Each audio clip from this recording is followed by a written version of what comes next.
This clip is brought to you by VegasWinners.com. Get expert sports betting advice from some of the best handicappers in the world.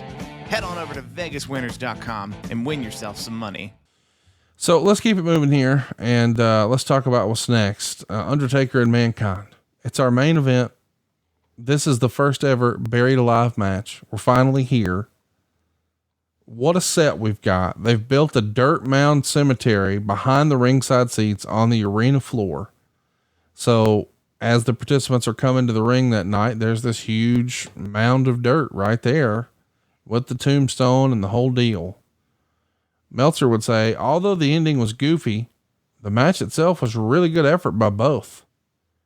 Mankind took lots of crazy bumps into the guardrail, over the guardrail, onto the floor, and on the steps. Undertaker actually did a great plancha and must be the biggest guy to ever try such a stunt. This was worked similarly to a lot of recent ECW main events with crazy bumps and brawling, but the work itself wasn't as sloppy. Undertaker took a hard chair shot to the face from Mankind after no-selling an earned shot by Paul Bearer. Undertaker threw him on the ring steps a few times and finally hit the tombstone. Undertaker carried him to the cemetery, but Mankind recovered and got the mandible claw on. Undertaker got out and chokeslammed Mankind into the dirt for the victory and started burying him afterwards. As the ref tried to stop Undertaker from throwing dirt on him, he twice threw the ref off the cemetery. Finally, Terry Gordy showed up under a mask with a shovel and hit Undertaker with a shovel, pulled Mankind out of the grave, and put the Undertaker into the grave. Several heels began burying the Undertaker until the thunder and lightning in the arena and the carry finish. 3/4 of a star. So let's sort of set the stage.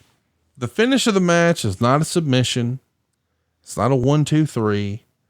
We got to get the lifeless body into this hole that's pre-dug in this grave, if you will. And now we've got all this dirt and we're going to start shoveling it and we're going to bury a guy alive. When the executioner shows up, aka Terry Gordy under a hood, he breaks the shovel over the Undertaker, which is a hell of a visual. And now with a little bit of help from all the other heels, the Undertaker's buried. This is a scene that we saw maybe a different version of at an old Royal Rumble casket match with Yokozuna, where it feels like all the heels are there. Well, that whole routine is happening again, but this time not with a coffin or a casket, but with a grave. And the carry finish is, once he's dead and gone, wink, wink, lightning happens inside the arena. And I'll be damned if a purple glove doesn't burst up through the grass to let us know the Undertaker's not dead. Well, no one ever said he's going to be dead. He's been dead for years. Alive. He is alive. He's the dead man. So he's been dead the entire time we've known him. Okay. But you, in particular, had to love the gimmick, the lightning, and the hand. This feels like Bruce Prichard 101. Yes. Every bit of it. So chat me up. Absolutely loved it. There were so many things about it. You go back and you look at it, and again, the cemetery match was the original idea, which I did love, and I really wanted to do really fucking bad. Still want to, you know. So that part of it was what it was. But yes, I did. I loved every bit of it. I loved the visual of it and the holy shitness of it.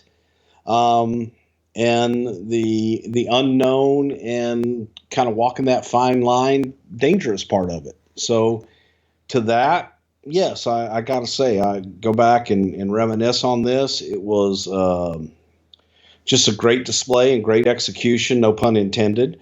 You know, Terry Gordy is the executioner, and you know, I don't think that anybody in the audience knew that was Terry Gordy. No, you know, or ever would have thought, because he had lost so much weight and just didn't resemble Terry Gordy at that point. But yeah, I mean, what was there not to like? Chat me up about the finish, not the finish of the match, but the whole segment. The idea that, God dang, it feels like you guys thought of everything, you know, the lightning, the hand, the set. I'm so glad you said that. Keep going though. Except, fuck, it's going to take forever to bury him. We got to move all this dirt over. Send another guy. Send another. Is that what happened? Yeah, and then you notice that, you know, we ended up with front loaders and shit like that in subsequent time. But it's a lot faster when someone's not blown up, too. And well, there's that. There's that. And for those of you that have ever ordered 15 yards of dirt to come over to your house, you can spread your sand out and level out your land a little bit, and your grass and shit like that. You know how hard it is to shovel. And there was a lot more than 15 yards there. I think it was a total of 45 yards. So think about that for a minute. So yeah, man, there was a lot of people out there to get that dirt in there as well. But the other thing that didn't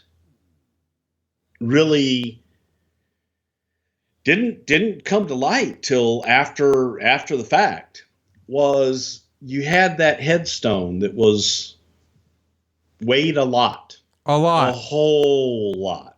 I mean, I want to put in context what we're talking about. This is not something that a couple of guys can just go move for you. No, this is you're going to need a machine to move this motherfucker. Yeah. You had to place it with a forklift. Yes. Okay. And it was sitting, but you could tump it. Okay. Like a couple of guys could have pushed it over on its side. Probably not lift it, but if you had some big, strong motherfuckers, you could probably push it over. And add on to that it's ground, and it was pretty close to the edge. It was probably a foot from the edge. And in that edge is where Taker's hand was coming up. So Taker's coming up through there. And there's not a whole lot of support at that point. And it was scary as shit, because when they started at the end of the night, you start like tearing everything down, and somebody just moved and that fucking thing started to come, like tip over, and almost went into the hole. Oh no. So thank God that didn't happen at any time during the match or during the burial, because that would have been a really bad scene. A guy would have died. It would have been ugly. But it was, it was pushed back enough. But when they started tearing everything down and they start tearing everything away, the thing's so heavy, you don't think it's going anywhere. But they had torn away everything in front of it now. So you didn't have that foot cushion, and it was right on the edge where it was supported, and somebody just, oh yeah, man, it's not going anywhere, and pushed on it, and it started to go, and they're like, oh shit, you had to pump it back the other way. So that was one of those that was like, all right, if you notice, in the subsequent Buried Alive matches, we didn't have that sturdy of headstones anymore. It was a little scary, but that headstone still exists in the warehouse. I've seen it in the warehouse. Yeah. So very cool. Listen, if you're not going to tell us, then I'm just going to play the clip from that NBC Magic thing. You going to tell us anything? No, I'm not. Why not? Because it's magic. Nobody wants to know that. Enjoy it. Have fun with it. I love magic. I love to go to Chris Angel. Chris Angel has offered to show me things. I don't want to know. I don't want to sit backstage and see how it's done. I want to sit out and enjoy it as a spectator, because I love magic. I love watching someone do it well. And if it's done well, you really shouldn't care. It takes all the fun out of it. Well, if you want to know Go throw it in your Google machine, how to perform the famous buried alive trick. Nobody knows how to perform it. Nobody knows how we did it. Just type it in, how to perform the famous buried alive trick. Why? Why would you even say that? That's stupid. Don't do that. That's my favorite part. Nobody knows how to do it like we did it. So, well, ladies and gentlemen, I can't believe this is real, but we not only got a handicapper, but we got the best ever. How are you so good at handicapping these games? I mean, 4-0, that's quite a streak already. Well, let's talk about every pick I've given this year in the NFL as an example. 23-8. Every pick I've given this year. 4 weeks in the bag, 23-8. There's nobody in the country that can match what I do, but I always make sure, because anybody, Conrad, could make up anything. They could tell you and blow smoke and tell you, oh, I'm the greatest. But I am independently monitored and documented, so nobody could ever question what I say and go, I don't believe it. I send every pick to an independent monitoring and documentation service that has to get the pick before the game goes off and then publishes it after the game goes off so anybody can see what I gave. But this is the best start I've ever had. I've never been this good to start a season. You don't win every week, 4 weeks in a row, everything you put out. It's been the kind of year I've had. So get on a hot streak, because when a guy's on a hot streak like me, you want to ride it. I've always had a talent for picking winners. Never quite as hot as I am right now, but I've always been very good at it. And I think it's because I do more homework than anybody else. The average guy or gal watching this podcast, they don't have time. They have a career. They have jobs. They might read the newspaper or go online and see something, but they don't have time 80 hours a week to study the games. That's what I do. And I have a crew of guys behind me, my consultants, who every week we get together 3 times a week and they throw their ideas at me. I throw my ideas at them. And then I pick the final 5 plays on Saturday and Sunday in college and pro football. So, I've got a great team behind me too, but we're all doing together hundreds of hours of homework. So you don't have to. It's all at vegaswinners.com.